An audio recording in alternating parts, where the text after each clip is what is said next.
నడి సంద్రములో తుఫాను ఎగసినప్పుడు నీ ఉంటివి యేసయ్యా.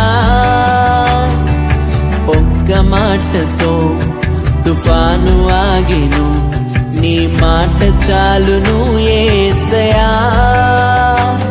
నా జీవితంలో తుఫానును ఆపివేయుమా, నీ మాట చేత నన్ను నీవు లేవనెత్తుమా.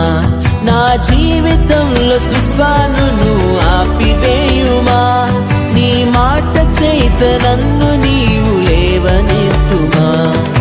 దేవా యెహోవా నాకు చాలినవాడా,